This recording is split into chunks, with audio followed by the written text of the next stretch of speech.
교독하겠습니다. 마태복음 7장 20절에서 23절까지의 말씀입니다.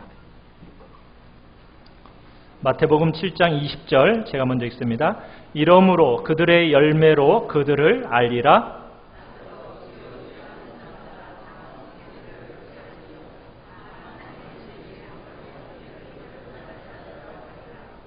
그날에 많은 사람이 나더러 이르되 주여 주여 우리가 주의 이름으로 선지자 노릇하며 주의 이름으로 귀신을 쫓아내며 주의 이름으로 많은 권능을 행하지 아니하였나이까 하리니 그때 내가 그들에게 밝히 말하되 내가 너희를 도무지 알지 못하니 불법을 행하는 자들아 내게서 떠나가라 하리라. 아멘.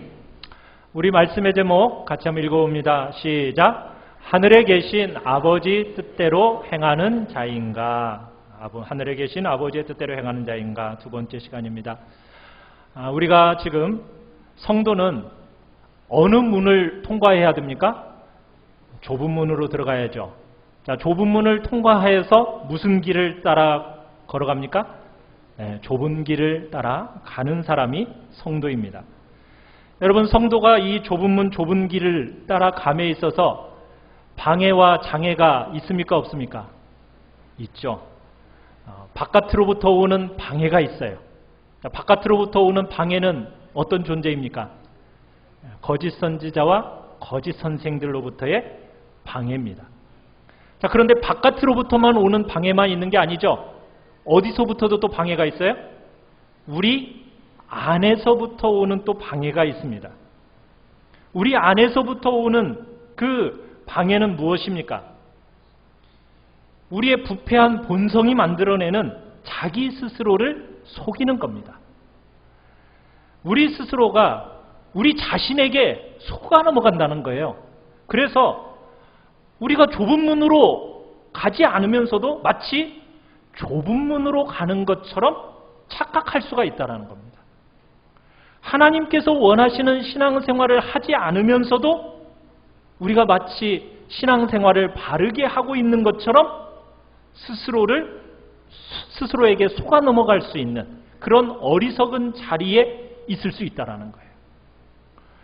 여러분, 거짓 선생을 분별하는 법, 어떻게 분별한다고 말씀드렸습니까? 뭘로써 알 수 있다?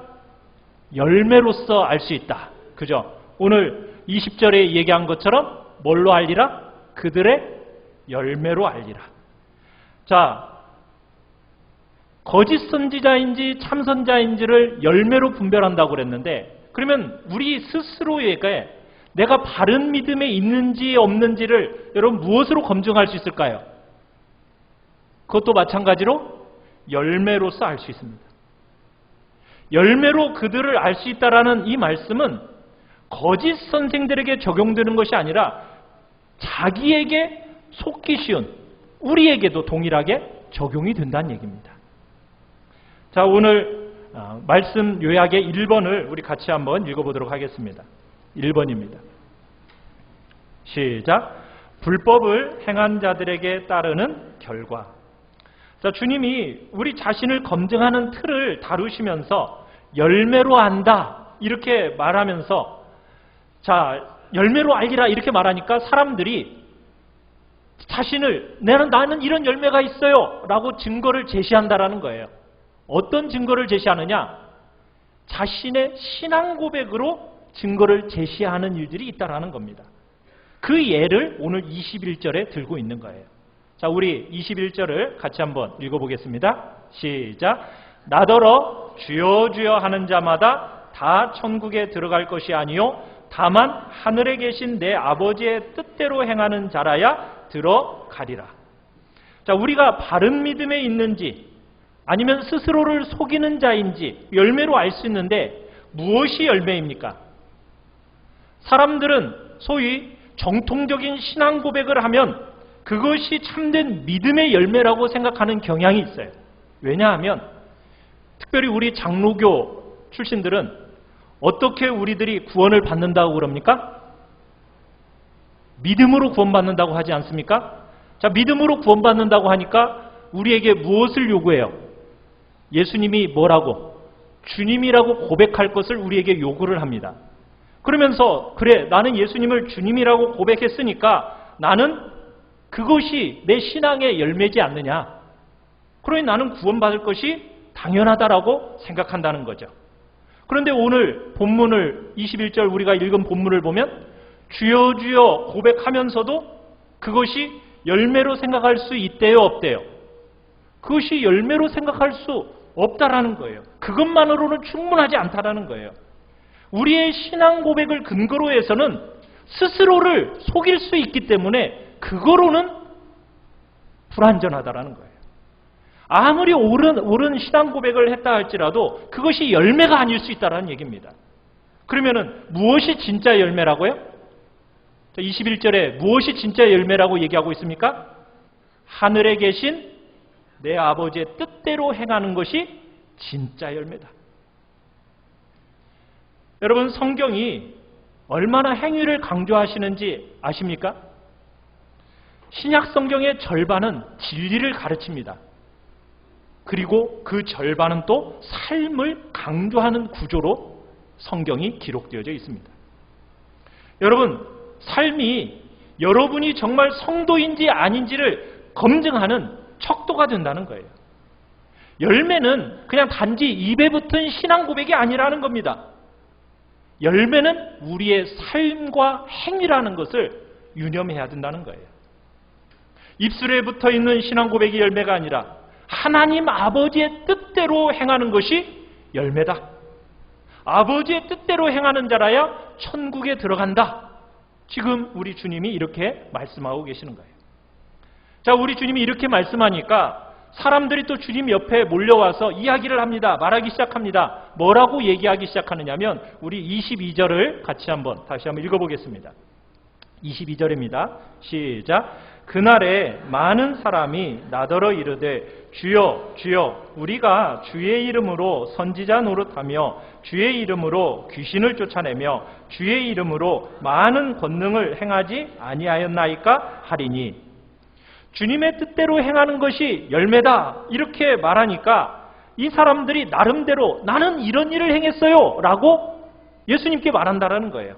그러면서 자기가 행했던 것들을 주님 앞에 끄집어내서 읊으면서 말하는데 어떤 행위를 했다라고 지금 얘기하고 있어요? 저는 주님의 이름으로 선지자 노릇했습니다. 저는 주님의 이름으로 귀신도 쫓아냈습니다. 저는 주님의 이름으로 많은 권능을 했습니다. 그러니 이 다양한 행함을 보시고 저는 주님 앞에서 이런 행함이 있으니 당당히 저 천국 갈 수 있는 거죠? 라고 지금 이 사람들이 얘기하는 거예요. 그런데 주님이 뭐라고 말씀하시죠? 23절 같이 읽겠습니다. 시작. 그때 내가 그들에게 밝히 말하되 내가 너희를 도무지 알지 못하니 불법을 행하는 자들아 내게서 떠나가라 하리라. 자, 그때에 여러분 그때는 언제이죠? 마지막 심판의 때. 온 세상에 하나님의 공의로운 심판이 나타나는 때. 각 사람이 행한 바 공적이 드러나는 때. 그때 주님이 밝히 말씀하신다는 거예요. 뭐라고? 너희들이 내 앞에서 내 이름으로 행했다고 그 주장하며 가져온 것들은 뭐다? 불법이다. 내 아버지의 뜻을 행한 것이 아니다. 너무 충격적인 선언을 하고 계십니다. 분명히 주님의 이름으로 내가 교사 노릇도 하고 구역장 노릇도 하면서 내가 가르쳤어요. 내 말씀을 듣고 사람들이 막 감동도 받고 펑펑 울기도 했다고요. 주님의 이름으로 권능을 행해서 수많은 사람들에게 제가 도움을 줬어요. 제가 예수님의 이름으로 귀신을 쫓아내기도 했어요. 병도 고쳤어요. 그 많은 능력도 행했다고요. 그런데 주님은 뭐라고 말씀하셔요? 너희가 가져온 그것들은 다 내 앞에서 뭐일 뿐이다? 불법일 뿐이다. 이렇게 말씀하신다는 거예요. 여러분, 이 불법일 뿐이다라고 말씀하시는 이 심판의 내용 우리 주목해 봐야 합니다. 우리가 얼마나 어리석고 죄로 부패하고 왜곡되어 있으며 위험한 자들인지 여러분이 주의해서 봐야 한다는 얘기입니다. 신앙에 대해서 여러분, 우리가 제멋대로 생각하는 이 시대 속에서 여러분은 주님께서 하신 이 말씀 깊이 새겨들어야 한다는 얘기죠. 자, 우리 2번을 같이 한번 읽어보겠습니다. 2번. 시작. 주님과의 인격적 관계 없이 행한 것은 불법이다. 여러분, 주님의 이름으로 행했다고 주장하는 이들에게 주님이 불법이라고 말씀하시는데 그게 왜 불법이냐? 왜 그렇게 매도하십니까? 불법이라고? 주님, 분명 우리는 주님의 이름으로 귀신도 내어 쫓았고 주님의 이름으로 권능도 행했고 주님의 이름으로 선지자 노릇도 했다고요. 그런데 주님은 왜 너희를 나는 도무지 모른다라고 말씀하면서 너희는 불법을 행하는 자들일 뿐이다, 하나님의 법대로 하지 않았다, 왜 그렇게 평가하고 계시는가?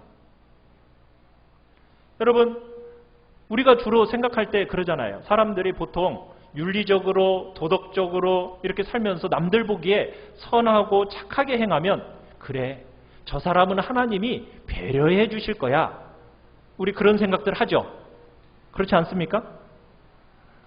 그런데 오늘 본문의 근거에서 보면 주님은 뭐라고 말씀하시냐면 그것을 불법을 행할 뿐이다라고 말씀하신다는 거예요.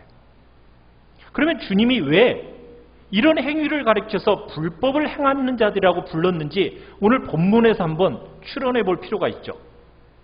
자기들은 뭔가 하나님의 이름으로 행했다고 하는데 왜 주님은 그들을 향해서 불법을 행하는 자들이라고 했는가?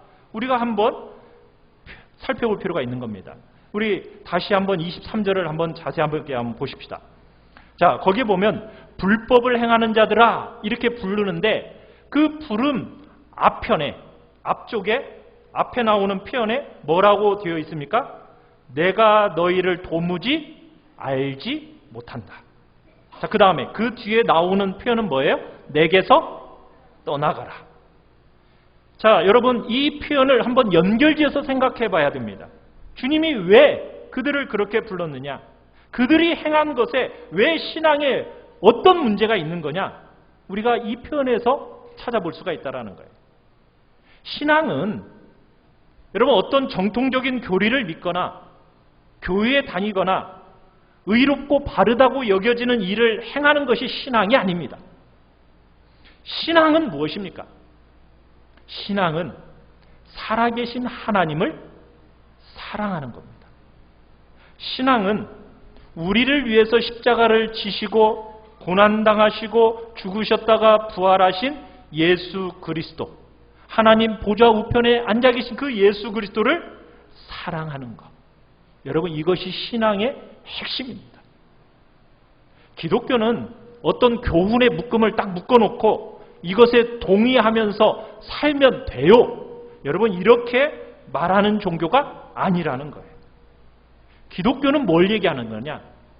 부활하시고 살아계신 주님, 그분을 인격적으로 만나야 됩니다. 인격적으로 만난 그 예수님을 사랑하는 거예요. 그분과의 사귐과 교통이 있어야만 되는 겁니다. 부활하신 그 주님을 사랑하면 여러분 어떤 일이 일어나는지 아세요? 그 주님과 범사에 동행하게 됩니다. 예수님과 단 한순간도 떨어져 살아가는 것 생각할 수 있어요, 없어요? 생각할 수 없게 되는 거예요. 그분이 없는 삶을 원하지 않아요.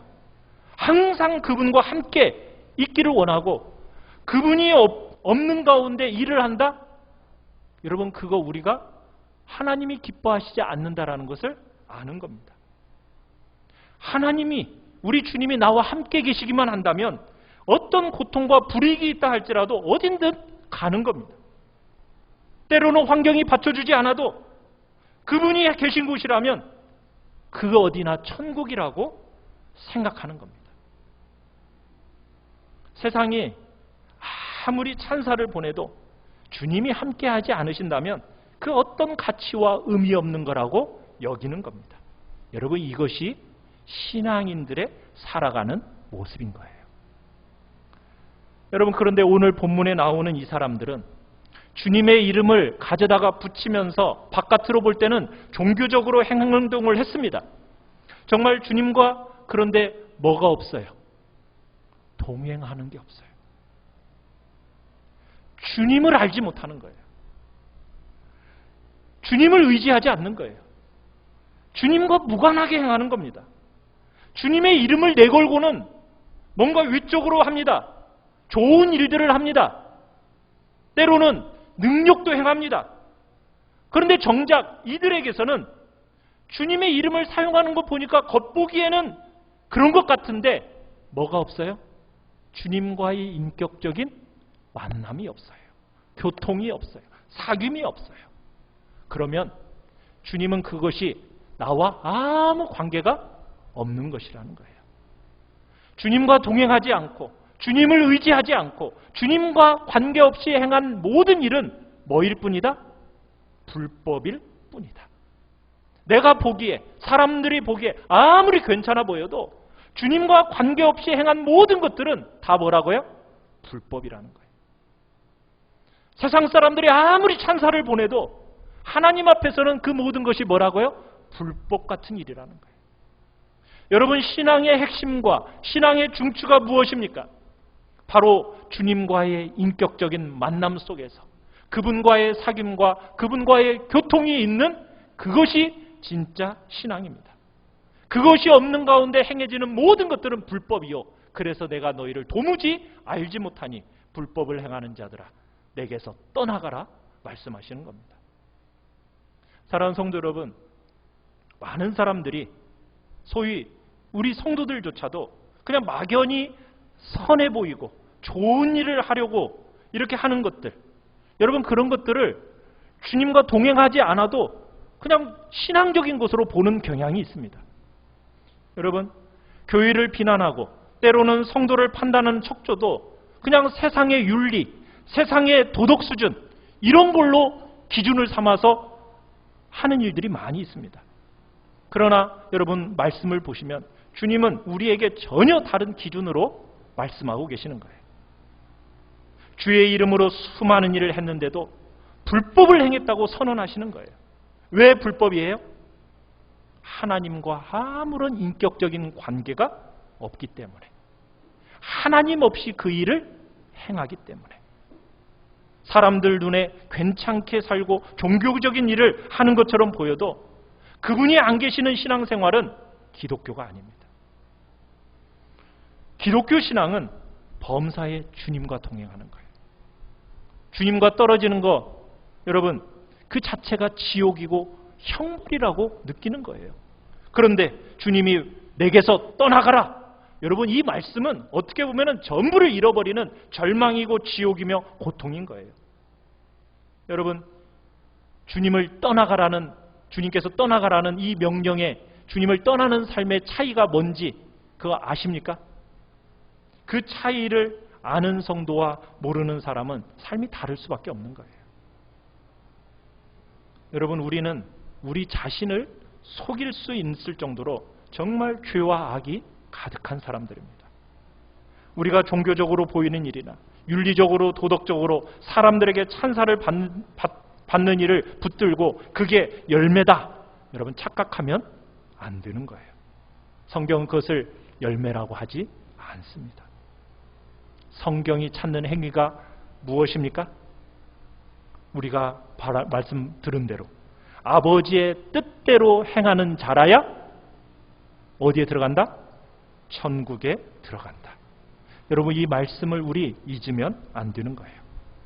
주님과 인격적으로 만나서 우리의 마음이 새롭게 변화를 받아 우리가 믿음으로 행하면서 하나님을 영화롭게 하는 것, 이게 바로 성경이 기대하는 행위의 핵심이에요. 사람들이 보기에 얼마나 인상적이냐, 도덕적이냐, 종교적이냐, 여러분 이것은 성경이 말하는 핵심이 아니라는 겁니다. 아무리 대단하고 탁월해 보여도 그 속에 하나님을 영화롭게 하는 것이 없고 정말 믿음으로 바르게 행하는 것이 아니라 자기를 기쁘게 하고 정말 사람들의 인정과 찬사를 구하는 행위는 아무 의미가 없는 불법에 불과하다라고 성경은 분명하게 말씀하고 있습니다. 우리 그거 잊어서는 안 됩니다. 행하는 일 아무리 멋지고 굉장히 훌륭해 보여도 하나님과의 인격적인 관계의 맺음 없이는 의미 없습니다. 여러분의 중심은 어떠하십니까? 하나님과 인격적인 관계에 맺음이 있으십니까? 그래서 주님과 동행하시고 그분과 사귐과 교통하면서 주님의 뜻이 무엇인지를 분별해 나가면서 그 뜻대로 순종의 길을 걸어가고 계십니까? 그것이 없이는 하나님이 뭐라고 얘기하고 계신다고요? 불법을 행하는 자들이다. 나와 관계없이 평생을 살아온 자들 잡게 내게서 떠나가라고 주님이 지금 우리를 내치실 수 있다라는 겁니다. 우리 3번을 같이 한번 읽어보겠습니다. 3번입니다. 시작. 바른 믿음에 서 있는지 스스로를 확증하며 점검하라. 기독교는 그저 교회를 왔다 갔다 하고 일정한 몫을 감당하면서 봉사하면 신앙생활이 다 된다? 그렇게 말하지 않습니다. 우리의 부패와 우리의 악함을 알고 나도 나 자신을 속일 수 있다라는, 여러분 이 부패와 타락한 본성을 가지고 있다라는 나인 줄 알고 하나님 앞에 여러분 믿음으로 바르게 서 있는지 부단히 자신을 점검해야 된다는 얘기예요. 여러분의 마음의 중심이 어디를 향하고 있는지 여러분 경건한 두려움을 가지고 살펴야 합니다. 하나님 앞에서 여러분 자신을 겸손하게 돌아보셔야 돼요. 그것이 신앙인으로서 정말 가져야 할 삶의 태도 중에 하나입니다. 우리 장로교는 칼빈의 교훈을 아주 붙들고 살아가는 교단입니다. 칼빈은 한번 주님 앞에 바르게 거듭난 사람은 영원히 버림받지 않는다. 영원한 구원이 있다. 이렇게 분명하게 우리에게 가르칩니다. 여러분은 그 사실을 믿으십니까? 한번 정말 바르게 구원받으면 우리의 구원은 영원한 겁니다. 믿으십니까? 네. 우리는 그거 믿습니다. 우리의 구원이 취소될 수 있습니까? 없습니까? 한번 받은 그 구원 취소될 수 없습니다. 구원받았는데 버림받는 일이 있어요? 없어요? 없습니다. 그러나 우리가 기억해야 될 게 있습니다. 우리가 받은 이 구원이라는 것은 너무나도 복되고 너무나도 가치가 있는 거예요. 그렇기 때문에 우리가 두렵고 떨림으로 이 구원을 이루어가야 됩니다. 구원은 확정되었습니다. 그렇지만 하나님께서 원하시는 믿음에 내가 머물러 있는가? 우리 자신을 스스로를 끊임없이 점검해야 된다는 거예요. 내 믿음이 바르게 서 있는가? 여러분 이 사실을 확증하며 살아가는 것이 성경이 가르치는 바른 성도의 모습이라는 거예요. 성도는 한번 종교적인 체험을 했어요. 그래서 나는 구원을 받았어. 그 확신을 하면서 그래 내 현재의 내 모습은 어떠하든지 나는 구원 받은 게 틀림없어. 여러분 이렇게 장담할 수 있습니까? 없습니까? 그건 장담할 수 없어요. 내가 한번 종교적인 체험을 했다고 해서 그것이 내 구원의 영원한 보장인 것처럼 생각하면 안 된다는 겁니다.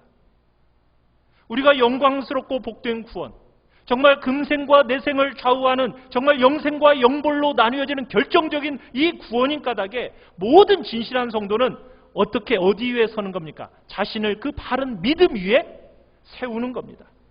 그리고는 늘 돌아보면서 두렵고 떨림으로 구원을 이루어가는 것이 그게 바로 올바른 믿음을 가진 성도들의 모습이라는 거예요. 그래서 사도 바울이 우리 고린도후서 13장 5절을 같이 한번 읽어볼까요? 어떻게 권면을 하고 있습니까? 같이 한번 읽어보겠습니다. 말씀이 요하기 고린도후서 13장 5절입니다. 시작. 너희는 믿음 안에 있는가? 너희 자신을 시험하고 너희 자신을 확증하라. 예수 그리스도께서 너희 안에 계신 줄을 너희가 스스로 알지 못하느냐? 그렇지 않으면 너희는 버림받은 자니라. 여러분 스스로가 여러분을 돌아보고 검증하라는 겁니다. 바른 믿음 위에 내가 서 있는지를 여러분 자신을 확증하고 여러분 속에 예수 그리스도께서 거하고 계시는 그 사실을 알아야 된다는 거예요. 그것을 알지 못하면 어떤 자라고요? 버림받은 자라고 지금 선언하고 계시는 거예요. 성경은 우리에게 끊임없이 얘기합니다. 너희가 정말로 그 귀한 구원을 두렵고 떨림으로 이루어 가라는 거예요. 너희들은 바른 믿음에 서 있는지 여러분 너희 자신을 끊임없이 돌아보면서 확증하고 경계하라고 우리에게 말씀하고 계시는 겁니다.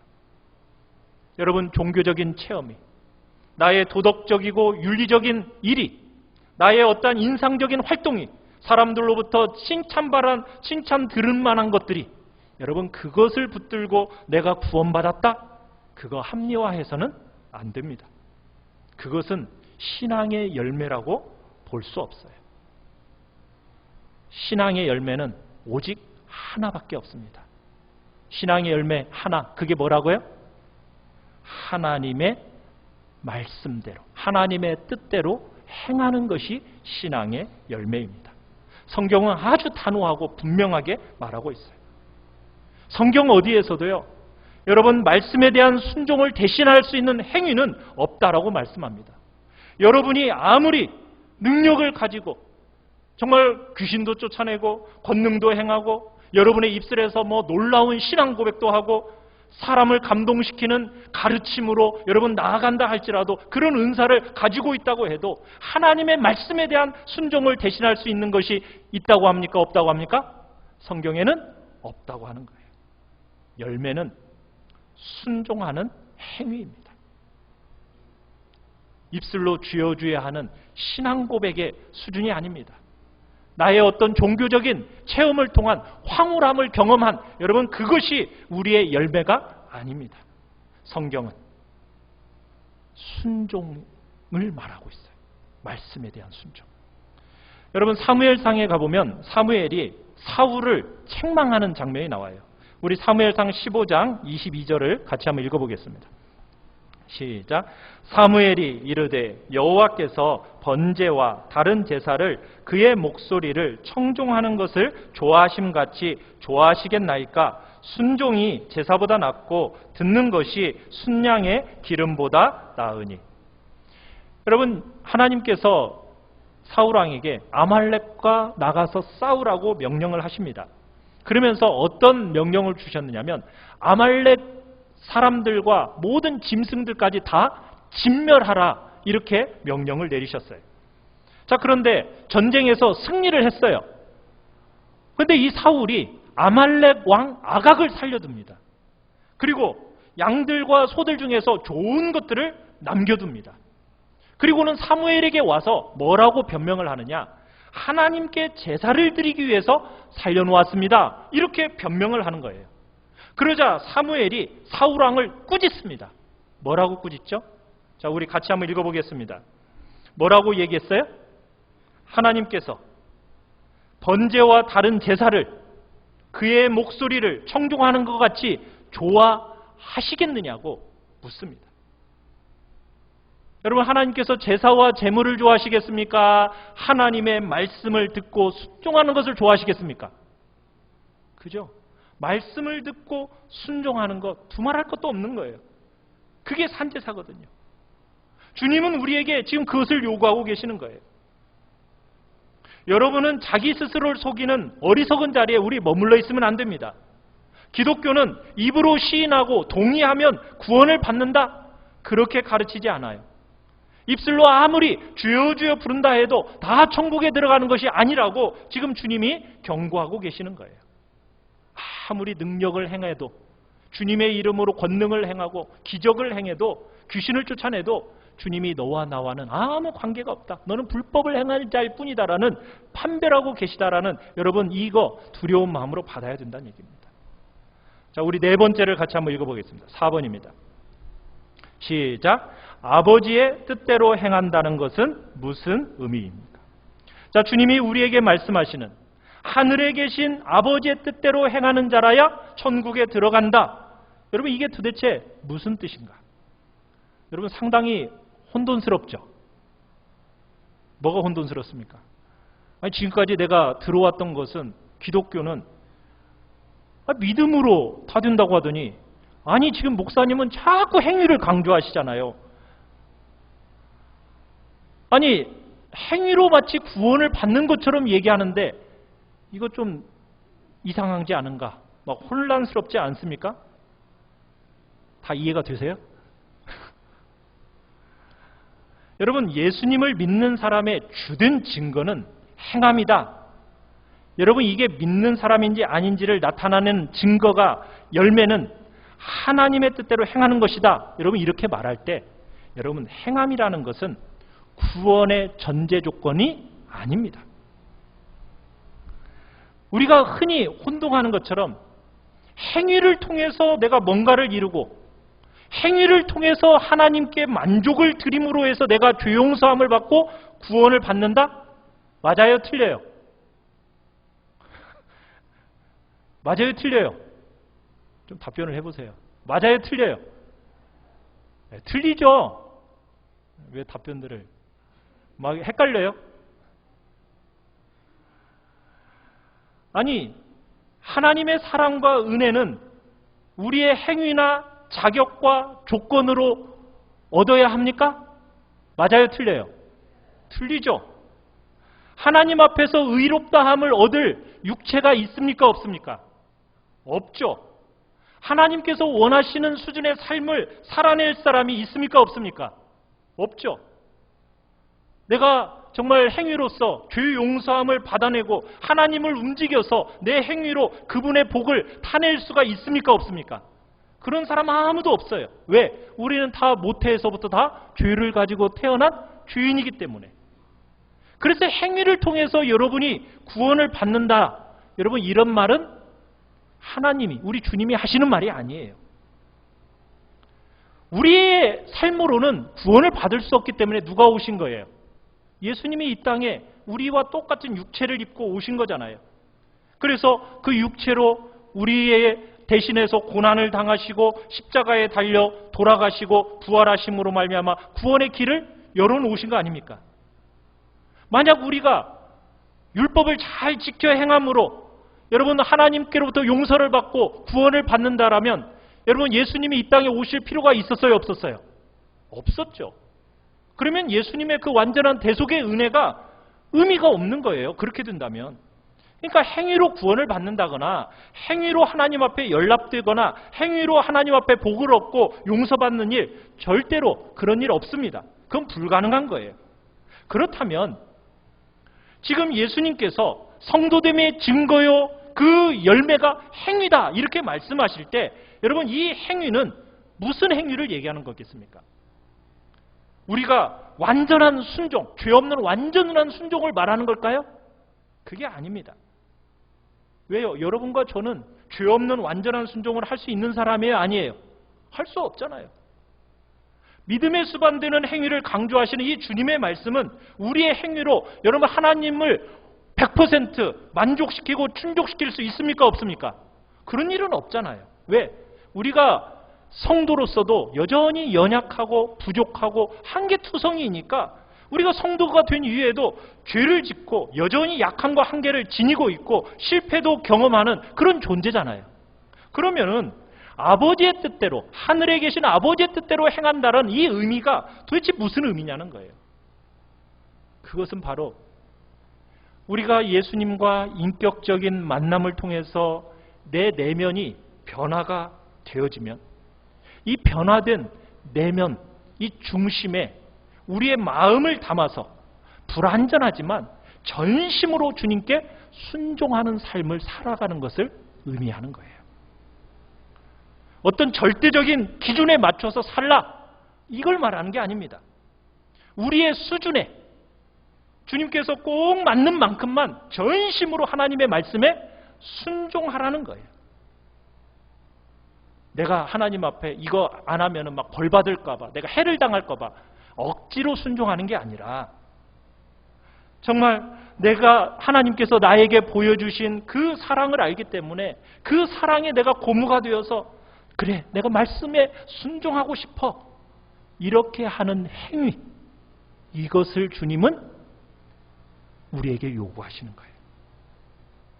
아버지의 마음을 아니까 아버지의 마음이 깨달아지고 아버지의 마음이 분별이 되니까 그 말씀대로 내가 살고 싶어하는 그 순종의 행위를 주님은 요구하신다는 얘기예요.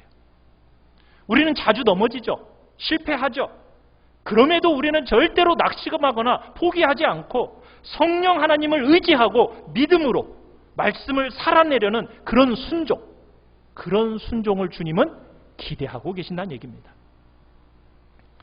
여러분 어버이날이나 생일날 어린 아이들 혹은 손주들이 여러분들에게 그림을 그려가지고 카드를 쓰거나 편지를 써서 주면은 여러분 그 그림이나 그 글이 뻔하죠? 세계적인 명화, 화가의 그 그림과 비교가 돼야 안 돼요. 비교될 수 없이 정말 보잘것없잖아요. 저희 딴에는 애를 많이 썼다고는 하지만은 절대적인 기준에는 충족하기 어려운 거 아닙니까? 그런데 여러분들은 그 아이들의 카드와 편지를 받으면은 기뻐요? 별로 기분이 안 좋아요. 마음이 말할 수 없이 기쁘죠? 왜 그래요? 사랑을 아이들이 깨달은 만큼 그 수준에서 최선의 사랑과 진심을 담아서 인격적으로 반응하니까 그것이 내 마음에 감동으로 다가와서 말할 수 없이 기쁜 거예요. 아무리 세계적인 화가가 나에게 그런 거 준 것과 비교가 안 되는 거죠. 그 비할 수 없는 아름다움이 우리의 가슴에 전달되는 거 아닙니까? 마찬가지예요. 주님도요. 어떤 세계적인 명화 같은 완성품 우리에게 원하시는 게 아닙니다. 하나님이 우리에게 말씀하시는 것은 네가 깨달은 만큼, 주님이 우리를 사랑하는 것을 아는 만큼, 그만큼 우리의 마음의 중심의 인격과 삶을 담아서 살아내려고 애쓰는 그 행위를 원하시는 거예요. 주님은 우리에게 세상을 놀라게 할 만한 어떤 행위, 그런 걸 요구하시는 게 아니에요. 내 몸은 말 안 듣죠. 훈련되지 않았기 때문에 자꾸 말씀대로 살아가는 것을 자꾸 거부해요. 끝없이 죄에 머물기를 좋아해요. 그런 이 몸에 정말 우리의 사랑과 중심을 담아가지고 어떤 형태로든지 내가 아버지의 뜻을 정말 말씀대로 내가 깨달은 대로 살아내려고 애쓰는 그 순종을 주님은 원하신다는 거예요. 그게 바로 성경이 말하고 하나님이 요구하시는 행위입니다. 우리의 점수가 완벽하기 때문에 주님이 우리에게 그런 행위를 찾으시는 게 아닙니다. 거룩하신 하나님이지만 절대적인 기준에 비하면 턱없이 부족하지만 그러나 살아있는 이 백성의 인격적인 반응으로서 우리의 삶의 그 믿음의 증거의 행위를 주님은 기대하고 찾고 계시는 거예요. 오늘날 하나님께서 이 시대 속에서 찾으시는 사람이 어떤 사람이겠어요? 하나님의 말씀을 붙들고 살아내려고 하는 그런 하나님의 사람을 오늘날 찾고 계시는 거예요. 여러 번 넘어지죠. 그렇지만 포기하지 않고 어쩔 수 없다, 노력해도 안 된다, 그렇게 부정적으로 말하지 않고 어찌하든 성령의 도우심 안에서 말씀대로 기필코 살아내려고 애쓰기를 반복하다가 마침내 하나님께 마음을 모두 들여서 말씀을 살아내는 그런 하나님의 사람들이 나오기를 우리 주님은 애타게 기다리고 계시는 거예요. 사랑하는 성도 여러분, 주님과 아무런 인격적 관계 맺음도 없이 궁극적으로는 자기를 위해 일하면서도 주님의 이름으로 행한다고 여러분 스스로를 속이고 합리화하는 그런 종교적인 왜곡된 종교적인 자리에 여러분들이 머물지 않기를 간절히 바랍니다. 삶이 없어도 구원이 가능한 것처럼 여러분 그렇게 왜곡된 거짓 교사의 가르침, 여러분 그런 것에 넘어가면 안 됩니다. 그저 주님의 이름을 부르고 주님을 믿는다고 고백만 하면 구원받고 천국에 들어간다? 그런 게 아닙니다. 믿음의 증거로 반드시 행위가 수반되어야 함을 기억하시길 바라요. 하늘에 계신 아버지의 뜻을 분별하면서 그 깨달은 만큼 여러분의 전 인격을 들여서 순종의 삶을 살아내려는 그런 하나님의 사람으로 여러분들이 드러나기를 간절히 바랍니다. 그래서 여러분을 통해서 이 아픔 많은 세상 치료해내시고 새롭게 하는 귀한 역사가 우리 귀한 교회를 통해서 나타나기를 간절히 축원합니다. 우리 같이 찬양합시다.